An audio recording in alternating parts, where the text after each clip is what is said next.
Aloha and welcome back to Soulful Wahine. In today's episode, I'm going to be talking about one of my favorite topics, self-awareness. As I always say, awareness is the first step. And in my opinion, healing begins with seeing, meaning that we can't change what we don't know or we don't acknowledge. Okay? I know that for many of us, when it comes to healing, we think of healing as taking action steps. And while that is true, healing really begins with self-awareness. However, at the same time, I recognize that as we build awareness around our patterns and around how we show up in the world, it can bring up some uncomfortable feelings, such as shame, guilt, or embarrassment. And I wanted to make space for us to have this conversation because, again, self-awareness is the first step. We don't know what we don't know. So how are we supposed to change it? And for me, if you're new here, you will hear me say, give yourself grace or extend grace. And I say that because grace is what allows us to build awareness in a safe way. Meaning, when we learn how to extend grace to ourselves or even learn how to extend grace to others, it allows awareness to continue to build in a safe way. Meaning that when we start to recognize our patterns, instead of us shaming, if we meet it with grace, it can be a lot easier to try to understand those patterns because, again, we're not shaming it, we're not guilting ourselves. And I want to touch on the reason why awareness comes first. Okay? Before we even begin our healing journey, we need clarity on our patterns. Again, we don't know what we don't know. So if you do not know that you are showing up in the world or showing up in your relationships in a specific way, again, how the hell are you supposed to change it? And I want to clarify that as we begin to build awareness, awareness is not failure, but rather it's breakthrough. Because again, the more that we build the awareness, the more we can recognize our patterns. And the more we recognize our patterns, over time, it can be easier to shift them. The reason that I am so big on self-awareness is because for me, one thing that I did not recognize about myself, or I recognized partly, but I didn't know why I did it, was I had this pattern of when people hurt me, I wanted to hurt them. Meaning, if you want to take it low, oh, I'm going to drag it all the way to hell. I had the awareness that I was someone that, again, I hit below the belt. Like I literally used to tell people don't ever come for me. Don't ever try to, go tit for tat for me because if you open that door, I will knowingly hit you below the belt and I'll hit you where it hurts and we probably will never recover from it. Okay? So I had the awareness that I did that and that I could be vicious like that. However, I didn't have the awareness on why I did it. Okay? And it really took a lot of deep self-reflection and again, grace for me to try to understand that part of myself. Because there were moments where I would shame myself, okay, girl, why the hell would you say that to someone? Or there were even moments where I'd be like, why do you take pride in being someone that's going to drag it all the way to hell? Or why do you take pride in being someone that hits below the belt? What does that do for you? And when I was able to swap out that shame and give myself grace in the sense of being oh, okay, that's why I did it. It helped me honestly want to keep exploring that. Because again, I wasn't shaming myself, but I was rather meeting myself with understanding. And I just want to pause and give a little caveat or whatever the hell that word is. Giving yourself grace does not mean making excuses for yourself or excuses for your shitty behavior. No. When I say give yourself grace, I mean try to approach it from a place of curiosity and a place of understanding. Try to remove yourself from the situation, remove yourself from your shoes if you can, and try to look at it from a place of curiosity. Try to look at it from a place of understanding, meaning question it. Be like, okay, like, why would someone do this? Could this person possibly, be reacting out of pain? Does this person not know how to communicate in times of intensity? Try to come at it from a place of understanding versus a place of just being like, oh yeah, that's why I did that. Again, it's grace. Giving yourself grace isn't making excuses for your behavior, but rather meeting yourself and giving yourself the understanding that, like, damn, okay, maybe we didn't have the best tools, or maybe we just didn't go about situations in the best way. And that's okay, because now we know what we did. Now we recognize our pattern. And again, the more that we recognize that pattern, the more that we put eyes on it and actively, intentionally work on it, the less it begins to show up.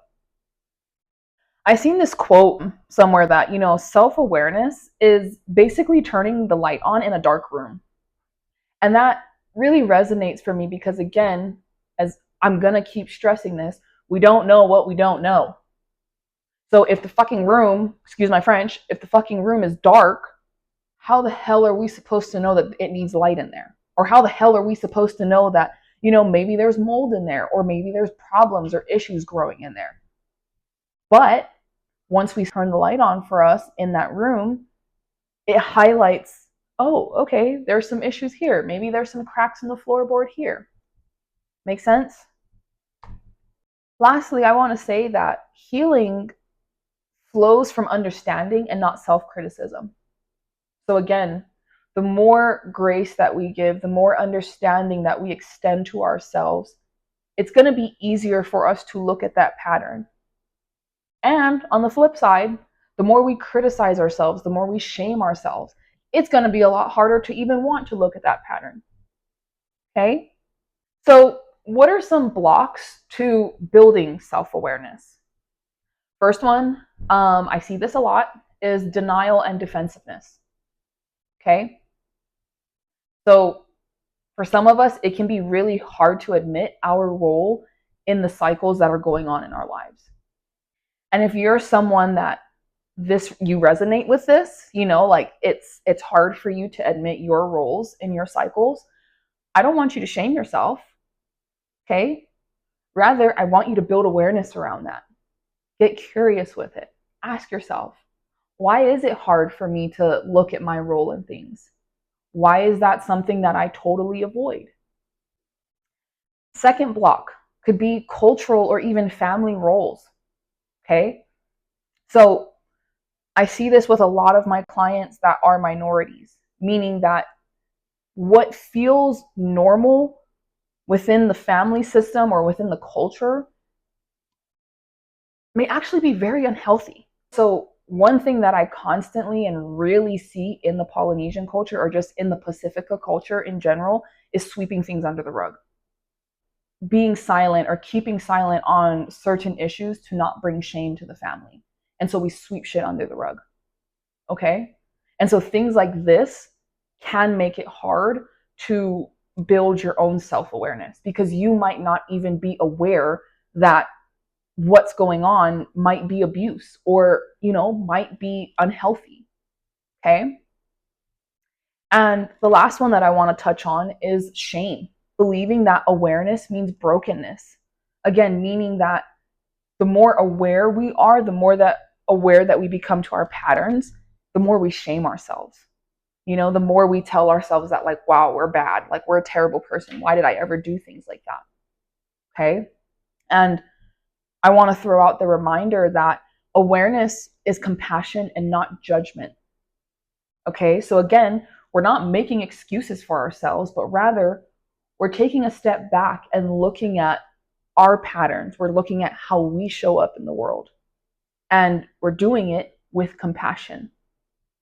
And I just want to say that it's okay if you've been asleep to your patterns, because now that we're having this discussion, you are slowly but surely waking up to them. And again, the more that we can look at our patterns, over time, it's going to be easier for us to work through them. How do we build awareness with grace? I feel like they both go hand in hand. My personal opinion, I feel like as you are building self-awareness, you also need to be extending grace to yourself. Okay? And ways that you can do that is journaling prompts. What keeps frustrating me? Where in my life do I feel stuck? And what did I maybe need in past moments that I never actually gave myself? Okay, so the more that we begin to reflect on things, the more that we begin to just really build awareness and really look at how we are showing up in the world, it's going to be easier for you to ask yourselves those kind of questions. Another tool that you can use is body scans, meaning looking at your body and looking at how sensations and emotions are showing up for you. So, are you feeling a tightness in your chest when you talk to certain people? Does your heart rate pick up? Do you begin to sweat? Do you begin to get clammy when you go into certain situations, or even when you think of certain situations? Again, building awareness is the first step, and this is how we do it with grace. I want to leave you folks with a reflection question. And that question is, what am I learning about myself in this moment?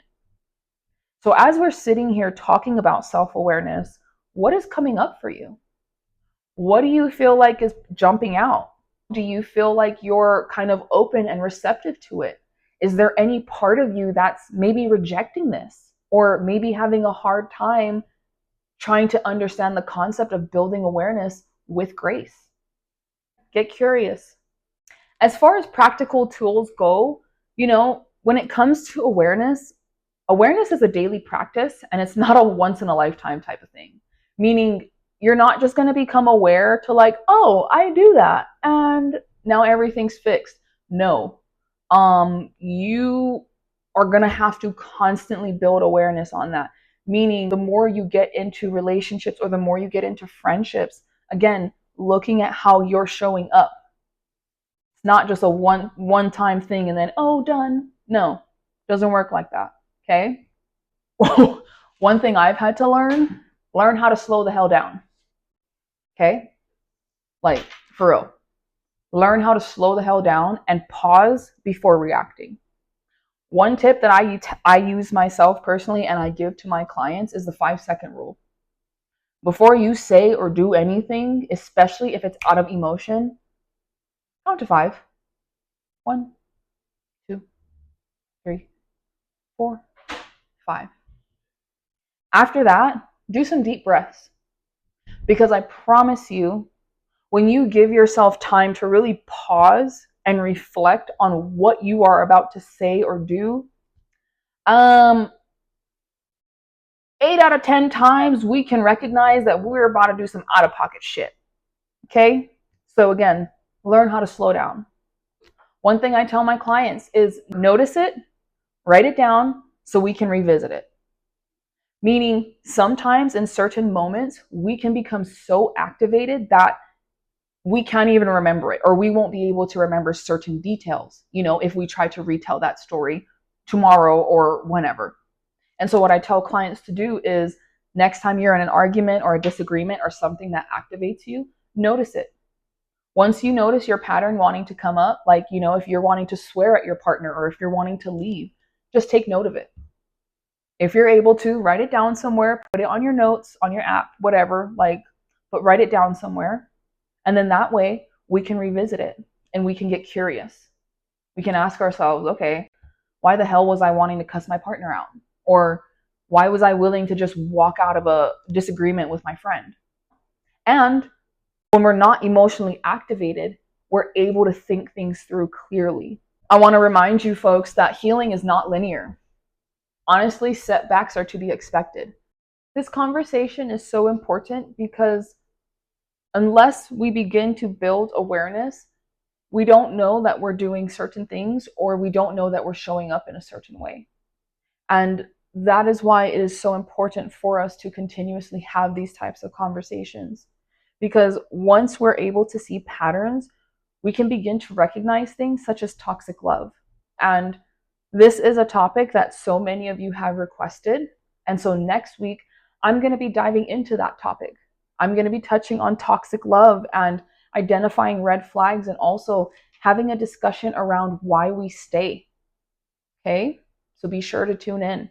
Well, as I close out, I just want to say thank you so much for being here with me. And let's continue the conversation on IG over at Soulful Wahine.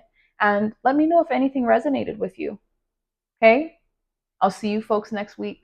And as always, mahalo and aloha.